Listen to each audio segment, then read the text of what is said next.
मध्य प्रदेश में लोकसभा चुनाव में अब अंतिम जंग लड़ी जानी है। प्रदेश की 29 सीटों में से 21 सीटों पर वोटिंग हो चुकी है। अब 8 सीटों पर चौथे चरण में मतदान होगा। लिहाजा प्रदेश का सियासी पारा अपने सवाब पर है। आखिरी चरण में बीजेपी और कांग्रेस के दिग्गजों ने एड़ी चोटी का जोर लगाना भी शुरू कर दिया है। लेकिन अंतिम जंग में एक सीट ऐसी भी है जिस पर सबकी निगाह टिकी है और वो सीट है खंडवा। और आज सत्ता के महासंग्राम में खंडवा सीट की पड़ताल होगी। नमस्कार, बहुत स्वागत है आपका अनादि टीवी पर। मैं हूं आपके साथ ब्रजेश चौक से। खंडवा लोकसभा सीट पर जबरदस्त जंग देखने को मिल रही है। बीजेपी और कांग्रेस इस सीट को जीतने के लिए हर पैंतरा आजमा रही है। अपना अपना गणित लगाकर यहां जीत दर्ज करने की कोशिश हो रही है। तो जनता भी खामोशी से नेताओं के दाव पेंच का आकलन कर किसको चुने इसका मन बना रही है। लेकिन खंडवा में जीत का झंडा कौन लहराएगा, ये सबसे अहम है। तो आज इसे समझने की कोशिश करेंगे। सांसद जी के काम का आकलन जनता से करवाएंगे। जनता खुद बताएगी कौन है कितने पानी में। तो चलिए सत्ता के महासंग्राम में बात करते हैं खंडवा लोकसभा सीट की।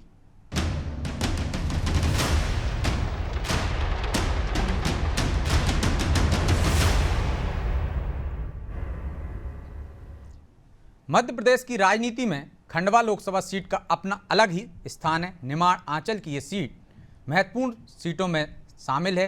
कई दिग्गज नेता चुनाव लड़े हैं और जीते भी हैं। यहाँ से स्वतंत्रता के बाद यहाँ की राजनीति कांग्रेस को ही समर्थन देती रही, लेकिन कांग्रेस में बगावत ने यहाँ भाजपा के लिए द्वार खोल दिए। इसके बाद भाजपा प्रत्याशी यहाँ सफलता प्राप्त करते रहे। दरअसल आपातकाल के बाद जनसंघ ने कांग्रेस का एकाधिकार तोड़ने की शुरुआत कर दी थी। राम जन्मभूमि आंदोलन ने खंडवा क्षेत्र में भाजपा के पक्ष में माहौल बना दिया।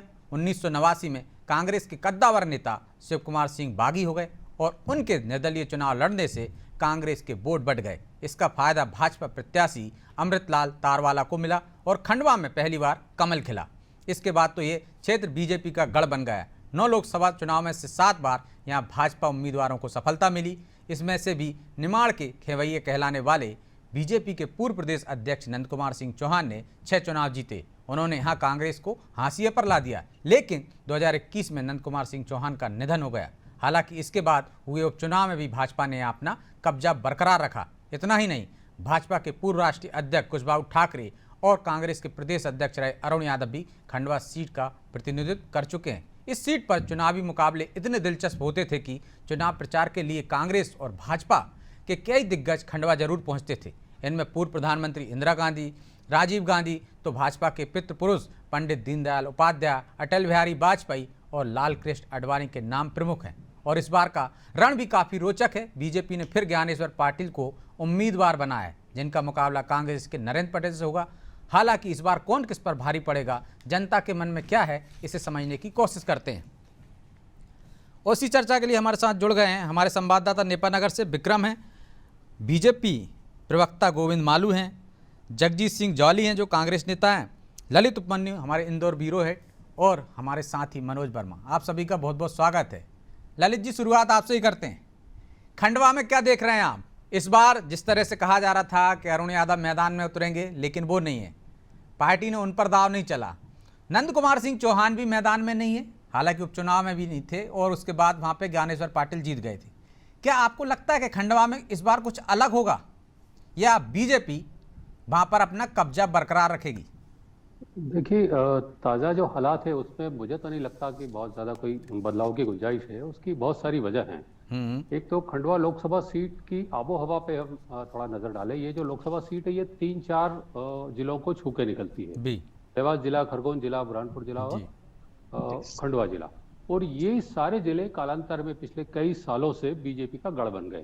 तो इनकी जो विधानसभाएं हैं जहाँ भी लगती है, बड़वा लगती है, वो सारी जगह पे अभी बीजेपी का कब्जा है। पहली बात तो ये। दूसरी बात कि खंडवा में आज तक कांग्रेस के संगठन ने कोई ऐसा बड़ा मुद्दा बीजेपी के खिलाफ नहीं उठाया, जबकि 96 से 2009 को छोड़ दें अपन, और 96 से 2021-19 तक लगातार बीजेपी जीत रही है। विधायक उनके बन रहे हैं प्रॉपर खंडवा में और आसपास की विधानसभाओं में अमूमन ज्यादातर। इस समय खंडवा में मेयर बीजेपी के हैं, जिला पंचायत बीजेपी के हैं, जनपद बीजेपी के, विधायक बीजेपी के हैं, सांसद भी बीजेपी।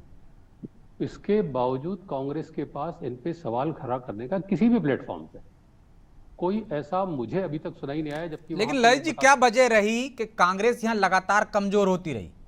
यहाँ से सुभाष यादव भी आते थे, सहकारिता के दिग्गज नेता थे, उनके पुत्र अरुण यादव भी आते हैं, कांग्रेस के एक छत्रप कहलाते हैं। बावजूद क्यों खंडवा क्षेत्र में कांग्रेस कमजोर होती गई?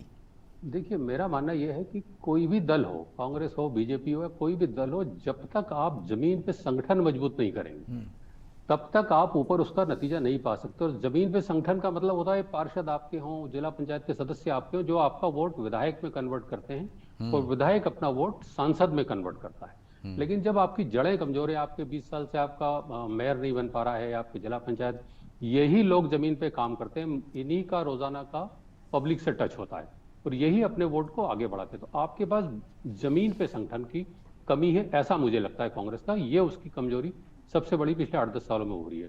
और जो कैंडिडेट अभी उन्होंने दिया है, जैसी मेरी जानकारी है, वो एक सीमित क्षेत्र में उनकी पहचान है, सनावद के निवासी है, वो सनावद बड़वा तक की उनकी पहचान है। और वो जो मेरे पास सूचना है, वो कांग्रेस से ज्यादा अरुण यादव के कैंडिडेट के तौर पर प्रचारित किए जा रहे हैं। तो जब आप संगठन के उम्मीदवार नहीं होंगे तो फिर आपको संगठन का सपोर्ट नहीं मिलेगा। फिर कांग्रेस उतनी मेहनत अभी तक वहां नहीं कर पा रही, जबकि बीजेपी की तरफ से प्रदेश अध्यक्ष जा चुके हैं, मुख्यमंत्री जा चुके हैं, नरेंद्र मोदी ने कल उनके आसपास के क्षेत्रों में दौरे। तो ये सारी चीजें मिला के कहीं ना कहीं मुझे लग रहा है कि कांग्रेस अभी थोड़ा सा पिछड़ी हुई है। बिल्कुल। अभी 2-4 दिन में तो कोई जॉली जी, बदलाव हो जाए। कांग्रेस थोड़ा पिछड़ी हुई है, संगठन है नहीं आपके पास मजबूत, आपका नीचे तक जो संगठन होना चाहिए वो भी काम करने लायक नहीं है, लगातार आप हारते जा रहे हैं और आपका जो उम्मीदवार है वो भी पहचान उसकी सीमित है एक क्षेत्र तक। देखिए, भाई साहब ने जो बात बोली है, मैं उसका एक उत्तर आपको देना चाहता हूं कि जो हमारा उम्मीदवार है वो अभी विधानसभा चुनाव भी लड़े हैं, उनके जो वो ताराचंद पटेल जी जो सांसद है उनके भतीजे हैं। और सबसे बड़ी बात, वो अभी भाई साहब ने जो बात बोली कि वो अरुण यादव जी के, सिर्फ अरुण यादव जी उनके साथ, ऐसा नहीं है, उनके लिए पूर्व प्रत्याशी राजनारायण सिंह जी, हमारे बुरहानपुर से ठाकुर सुरेंद्र सिंह जी जो शिव कुमार सिंह के भाई भी हैं। हर एक वो नेता जो कांग्रेस का जो मजबूत कैडेट के साथ है, वो हर बड़ा नेता कांग्रेस का काम कर रहा है आज की तारीख में, ऐसा कभी हुआ नहीं। और पिछले उपचुनाव में हम लोग जो 75,000 के आसपास की जो लीड आ गई है, जो पहले जो 2.5 लाख 3 लाख की थी। और संगठन की बात है तो अभी मैं आपको बताना चाहता हूँ कि नेपा नगर में जो विधायक है मंजू दादू, उनकी बहन का उपचुनाव हुआ था जनपद अध्यक्ष का, वहां बीजेपी के 15 मतलब सदस्य थे और कांग्रेस के 9 थे। उसके बाद भी हम लोग वहां जनपद का अध्यक्ष अभी 3 महीने पहले, अभी मतलब विधानसभा के बाद बना है। मैं आपको बताना चाहता हूं कि कांग्रेस पूरी मजबूती से चुनाव लड़ रही है। कल ही अरुण यादव जी मुंडी और खरगोन अपने खंडवा नेपा नगर के दौरे पे थे, आज भी वो नेपा नगर के बोदरली ट्रैक पे हैं। तो दौरा तो मतलब क्या है कि हम लोग दिखावा नहीं कर रहे, इस बार डोर टू डोर जाके लोगों से जनसंपर्क कर रहे हैं। हमारी 5 जो न्याय योजना है उसके बारे में हम लोगों को जाके बता रहे हैं। लेकिन बड़े नेता नहीं पहुंचे जिस तरह से वो कह रहे हैं, सिर्फ अरुण यादव वहां पे अकेले किला लड़ाते दिख रहे हैं क्योंकि उनका ही उम्मीदवार है, ऐसा कहा जा रहा है। अभी 9 या 10 तारीख में सचिन पायलट जी का दौरा बन रहा है जो नेपा नगर और बुरहानपुर विधानसभा में कहीं ना कहीं प्रस्तावित है, आज फाइनल हो जाएगा। राहुल गांधी जी अभी खरगोन होके गए, तो वहाँ भिकनगांव और हमारे आसपास की सीटें। और भैया भाई साहब ने बोला तो नरेंद्र मोदी जी भी हमारे यहाँ क्षेत्र में नहीं आए, वो भी वहीं आए थे।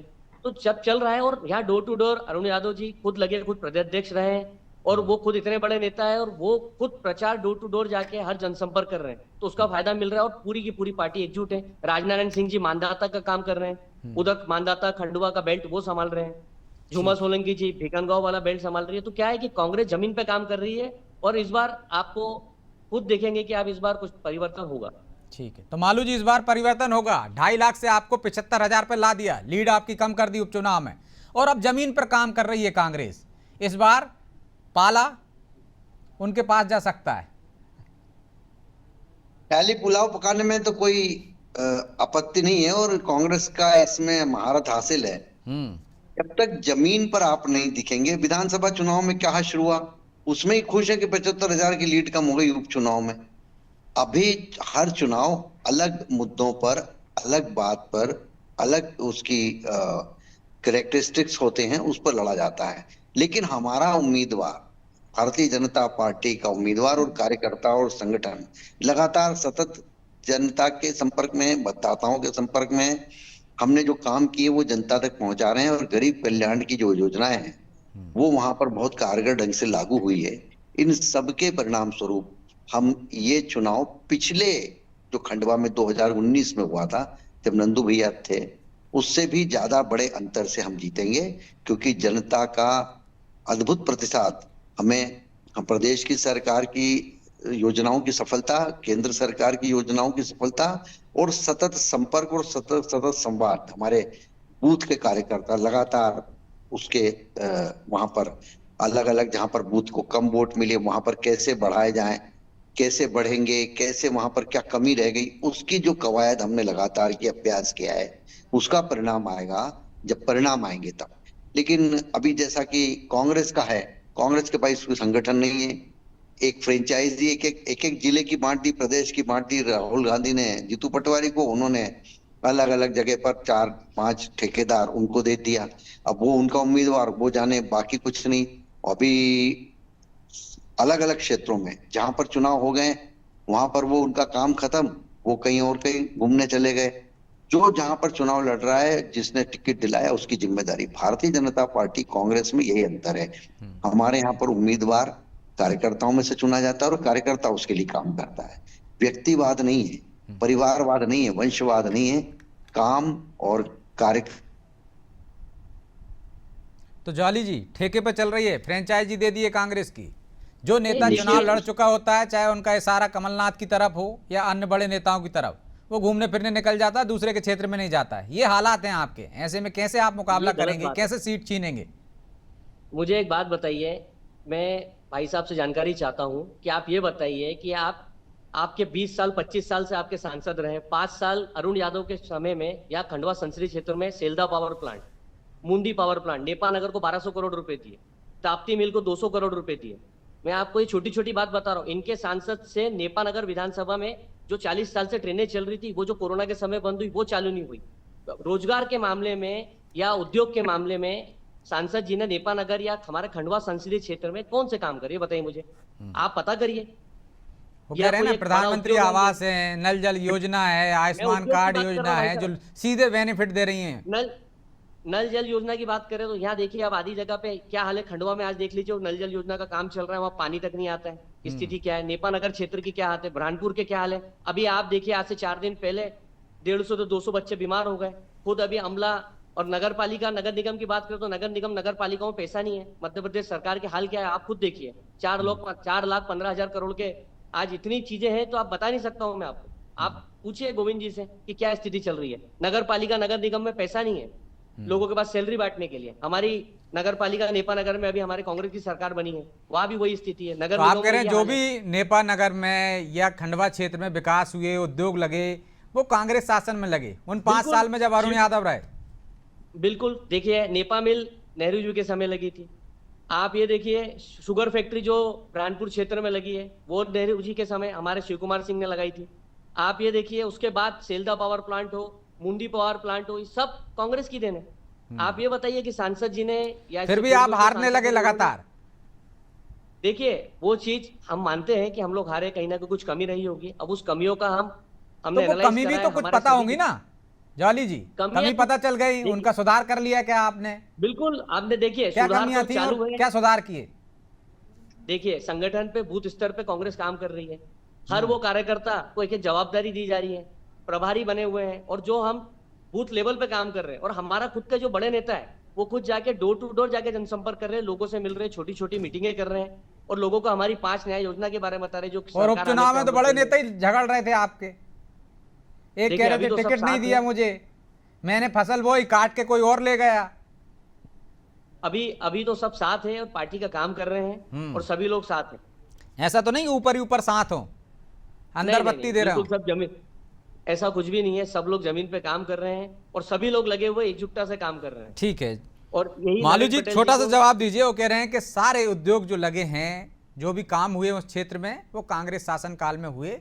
आपके सांसद ने, आपकी सरकार ने कुछ नहीं किया। जो ट्रेनें कोरोना काल में बंद हुई थी, वो भी चालू नहीं हुई। छोटा सा जवाब, फिर मनोज जी के पास जाऊंगा। मुझे लगता है कि ये जनता को ये सब बताने में नाकामयाब रहे, या जनता ने इनकी बात पर एतबार नहीं किया, क्योंकि भारतीय जनता पार्टी ने यहाँ पर जो आधारभूत संरचना नाकाम रहे मतलब तो कुछ ऐसी समस्या है वहां पर। बिजली, पानी, उसकी सुविधाएं, मेडिकल कॉलेज खंडवा में दिया। और ये जब आधारभूत संरचना होंगी तो सब बहुत सारे उद्योग लगे हैं, पावर प्लांट लगा है। इनके समय तो खरगोन में जो अब महेश्वर का जो जल विद्युत संयंत्र था, शिव कुमार का, उसको अब बंद करना पड़ा, ये वर्षों तक चलता रहा ऐसे ही। तो हमारे समय पावर प्लांट भी लगे, सौर ऊर्जा में भी वहां पर बहुत बड़ा काम हुआ है, मेडिकल कॉलेज खुला है। और जो आज देखिए इंदौर से खंडवा तक की कनेक्टिविटी के लिए जो सड़क बन रही है वो 2 घंटे में पूरा करीब बहुत तेजी से काम चल रहा है, और बहुत लगभग वो ये साल के अंत तक जाते जाते पूरा हो जाएगा। तो ये जो कनेक्टिविटी रेलवे वो की, तो कह रहे हैं सड़क फंड ही नहीं की, है, नगर पालिका नगर निगम वेतन तक पता नहीं दे है पा रहे हैं। यदि आप फंड पता नहीं करा सकते होता, हो। लोग हमको न तो विधानसभा में जिताते, न हमको पंचायत में जिताते, जिला पंचायत में, न नगर पालिका में जिताते। इसका मतलब आप लोगों को ये जो कह रहे हैं उसका उन पर ना तो भरोसा हो रहा है, ना उनको एहसास है। ये इनके घर में ही सब कुछ कमी दिखती है, मुझे तो लगता है। इनको कोई लोगों को झूठ बोला ये गया है कि हम सारी 3,000 सरकार तक की लाडली बहना के पैसे ये देंगे। अंधकार में जीने वाले लोग हैं, ये इनको पता नहीं लगता है कि बाहर क्या हो रहा है। चलिए मनोज जी, क्या आपको भी लगता है कि खंडवा में इस बार रोचक मुकाबला होगा या एक तरफा मुकाबला है? क्योंकि नंदू भैया है नहीं मैदान में, पाटिल को दोबारा उम्मीदवार बनाया है, वो क्या टक्कर दे पाएंगे? क्योंकि पिछली बार 75,000 से जीते थे, जबकि हमने देखा है कि कितने बड़े बड़े मार्जिन से लोग जीते थे। वो 2019 की बात थी, हालांकि ये उपचुनाव की बात थी, लेकिन इतनी जल्दी लीड इतना कम होना, क्या ये संकेत है बीजेपी के लिए खतरे का? देखिए ब्रजेश जी, दोनों चीज़ें थी। उस समय जब नंदू भैया जब चुनाव लड़े थे तो अरुण यादव को उन्होंने बड़े अंतर से हराया था, लेकिन उपचुनाव में हमने देखा था कि पहले उनका जो बेटा है नंद कुमार सिंह चौहान का हर्ष, वो टिकट मांग रहा था, उनको टिकट नहीं मिली। और कांग्रेस ने भी, आप सोचिए, 2 दशक पहले चुनाव लड़े राजनारायण पूर्णी को तरजीह दी अरुण यादव पर, क्योंकि कमलनाथ की उनसे पटरी नहीं बैठती थी। उसी के कारण एक अच्छा वो मौका था जिसको कांग्रेस कह रही है हम लीड 80,000 पे लिया है, कि संभवतः अगर अरुण यादव को टिकट दिया जाता तो वो पार्टी उस उपचुनाव में सीट जीत सकती थी। लेकिन राजनीति आप देखिए, गुटबंदी के कारण उनको इस लायक नहीं माना गया। कांग्रेस ने जो सर्वे कराया कि अरुण यादव वहाँ से विनिंग कैंडिडेट हो सकते हैं, लेकिन उन्हीं अरुण यादव को पार्टी विनिंग कैंडिडेट कहाँ मांग लेती है? चुनाव में बुधनी में उनको शिवराज जी के खिलाफ भेज दिया जाता है। अरुण यादव को इस बार भी ये पता था कि उनको पार्टी टिकट किसी हालत में नहीं मिलने देंगे बड़े नेता, तो वो कहते हैं कि गुना चले आने की बात करते हैं कि मैं ज्योतिरादित्य सिंधिया के खिलाफ चुनाव लड़ने को तैयार हूँ, लेकिन उनको वहाँ से भी टिकट नहीं मिलता और खंडवा से भी उनका टिकट काट दिया जाता है। तो जिन परिस्थितियों में कांग्रेस जीत सकती थी, आप देखिए उसके पहले सुरेंद्र सिंह सेरा से अरुण यादव की अदावत जग जाहिर है, लेकिन जब राहुल गांधी की यात्रा निकलती है तो सुरेंद्र सिंह सेरा को प्रभारी बना दिया जाता है। और उन स्थिति में जब अर्चना चिटनीस के खिलाफ वो चुनाव लड़ते हैं, पिछले निर्दलीय जीते थे, और नंद कुमार चौहान के बेटे हर्षवर्धन बागी होकर निर्दलीय चुनाव लड़ जाते हैं, इसके बाद भी सुरेंद्र सिंह सेरा चुनाव हार जाते हैं, लेकिन पूरी पार्टी का हाथ किसके हाथ पर रहता है? सुरेंद्र सिंह सेरा के कंधे पर। तो जब आप अपनी ही पार्टी के नेताओं को निपटाएंगे, किसी और दूसरे की कीमत पर बढ़ाएंगे, जो अपने कांग्रेस के साथी जो है नेता, उन्होंने जिक्र किया कि राजनारायण सिंह पूर्णी यहाँ सक्रिय। आप बताइए कांग्रेस के किस बड़े लीडर की वहाँ सभा आपने देखी है? या हम भी रोज इसको देख रहे हैं कि आपने नरेश पटेल को अकेला छोड़ दिया। तो ये आपको ठीक है कि इस बार भी यदि अरुण यादव को वहां से मैदान में उतारा जाता तो ज्यादा तगड़े टक्कर दे सकते थे, तगड़े उम्मीदवार होते हो? निश्चित तौर पर देखिए, जब पूरी लड़ाई ओबीसी चिल्ला रही, पूरी कांग्रेस की जातिगत जनगणना की बात कर रही है, तो आपका जो प्रदेश में सबसे बड़ा ओबीसी चेहरा है, जो दूसरा था रामनिवास रावत, वो कांग्रेस का हाथ छोड़ गए। जीतू पटवारी प्रदेश अध्यक्ष बने हुए, तो आप कांग्रेस के पास ओबीसी चेहरे बचे कितने? ऊपर से यादव फैक्टर, एक मोहन यादव का इस्तेमाल बीजेपी जो है उत्तर प्रदेश बिहार के तमाम सारे चुनाव में कर रही है, आप देखिए।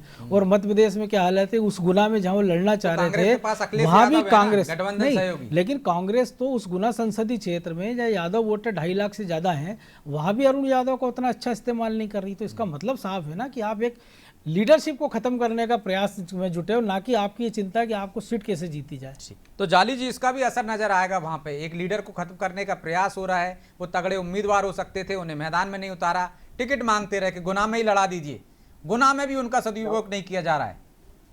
ये गुटबाजी की वजह से कांग्रेस को नुकसान होगा वहां पर। ऐसा नहीं है। देखिए, राहुल गांधी जी ने जीतू पटवारी जी, उमंग सिंगार जी और अरुण यादव जी को पूरे मध्य प्रदेश की जवाबदारी दी। ये तीनों लोग पूरे मध्य प्रदेश में घूम रहे हैं, इनको सबकी जवाबदारी है। हर लोकसभा क्षेत्र में ये लोग जा रहे हैं, आप देख सकते हैं। तो इन्हें जवाबदारी थी और उन्हें बोला गया था कि आपको हर क्षेत्र को देखना। कहीं दौरे नहीं बना रहे उनके, बहुत दुखी थे अरुण जी। ये आपकी गलतफहमी है भाई साहब। आप कहीं नहीं उठा के भेज देख रहे सकते हैं। गोविंद भैया, मेरी बात को समझिए। अरुण आप भैया देखिए, हर जगह तीनों लोग, दोनों लोग पार्टी आपको छोड़ने साथ वाले थे दिखेंगे। बीच में वो। ऐसा राहुल ऐसा गांधी क्या ने ये बुला के समझाया ये उनको। ख्याली पुलाव है गोविंद जी, ख्याली पुलाव है। पहले कमलनाथ अरुण जी यादव ने जी उनको कांग्रेस में, प्रताड़ित किया कांग्रेस होगा। तो कभी रामनिवास पार्टी के नहीं लिए छोड़ पटवारी सकती। उन्होंने उनको ख्याली की, अपमानित राहुल कर गांधी रहे की हैं। बात कर ली, रामनिवास ऐसा की कुछ भी नहीं है, वो आपको साथ में दिखेंगे। क्या है, उनसे बीजेपी राहुल वाले गांधी की चाहते बात हैं की कि थी। फूट डाल। ऐसा ना हो जाली जी कि राहुल गांधी ने रामनिवास रावत से भी बात की थी, वो भी चले गए, अरुण यादव से भी बात की, वो भी चले जाएं कभी। अरुण यादव जी तो पुराने पूरी पुराने ताकत से नेता लगे जा हुए हैं। रहे हैं, विधायक है वो जा रहे हैं। जब आप इस तरह के हालात बना दोगे तो जाएंगे ही वो। अपमान कौन बर्दाश्त करेगा? कब तक रहेंगे वो? डर डर के, डरा के वो लोग जा रहे हैं। जो कांग्रेस का सच्चा सिपाही है वो कांग्रेस के साथ खड़ा हुआ है। और आप देखो, आप ये बात कर रहे हैं अरुण यादव जी की, अरुण यादव जी, उमंग सिंगार जी, सब लोग साथ में घूम रहे हैं। सभी जगह तीनों के संयुक्त दौरे बन रहे हैं। लेकिन जॉली हर जी, जगह आप गए, कहते हैं, देखे आपकी पार्टी कहती है कि आपकी पार्टी अंग्रेजों से लड़ी, अंग्रेजों को भगा उमंग दिया, और आप सिंगार भाजपा से डर रहे बाहर हो। से बाहर निकल ही नहीं पा रहे हैं। कहाँ साथ में घूम रहे हैं? आप देखिए, आप शायद आप कहीं नहीं जा रहे टीवी हैं। पे देखिए, आपको हर चलिए जगह लौट रहा हूँ, आप हमारे सोशल साथ हमारे संवाददाता विक्रम भी जुड़े हैं, कमलनाथ जी जरा जमीनी हकीकत भी उनसे समझ लेते हैं। विक्रम, क्या हालात हैं? क्या जिन मुद्दों पर हम यहाँ चर्चा कर रहे हैं, जो कांग्रेस कह रही है, जो बीजेपी कह रही है, उससे इतर माहौल है वहां पर? विक्रम हेलो जी बोलिए। जी, यहाँ पर जमीनी हकीकत ये है कि यहाँ दोनों पार्टी अपना अपना ताल ठोकते हुए नजर आ रही है। दोनों बीजेपी से भी बड़े बड़े नेता यहाँ पर सभाएं कर रहे हैं। कांग्रेस से अभी तक क्या है, किसी भी प्रकार के किसी बड़े नेता का यहाँ पर न दौरा हुआ है, न कोई सभा ली गई है। तो वहां तो खुद ही एक बड़े नेता है अरुण यादव, क्या आपको लगता है कि वो उतने सक्रिय हैं, उतनी मेहनत कर रहे हैं कि सीट जीत कर दे दें? अभी तक तो उनका यहाँ पर एक ही दौरा हुआ है, कल के दिन। उसके अलावा यहाँ उनकी इतनी सक्रियता नहीं नजर आ रही है जिसके कारण वो बराबर प्रॉपर टक्कर दे सके। चलिए, तो ये जमीनी हालात भी हैं, बहरहाल समय की एक बाध्यता है, इसलिए चर्चा को यहीं विराम देना होगा। आप सभी का बहुत बहुत धन्यवाद। तो खंडवा में मुकाबला कहा जा सकता है, होता, लेकिन यदि वैसा उम्मीदवार आप देते। उम्मीदवार पहचान की संकट से जूझ रहा है। जो बड़े नेता हैं, जो उपचुनाव में कड़ी टक्कर देकर सीट छीन सकते थे बीजेपी से, उन्हें मैदान में नहीं उतारा, और अब गुटबाजी कहीं ना कहीं खंडवा में भारी पड़ती नजर आ रही है कांग्रेस पर। लेकिन ये जनता का फैसला क्या होगा, वो गुटबाजी को तरजीह देगी या मुद्दों के आधार पर मतदान करेगी? मोदी फैक्टर असर करेगा या कांग्रेस के न्याय पत्र में मौजूद 5 न्याय 25 गारंटी पर वो अपना मतदान करेगा? ये तो आने वाला समय बताएगा। बहरहाल सत्ता के महासंग्राम में इतना ही। मुझे दीजिए इजाजत और आप देखते रहिए अनादि टीवी। नमस्कार।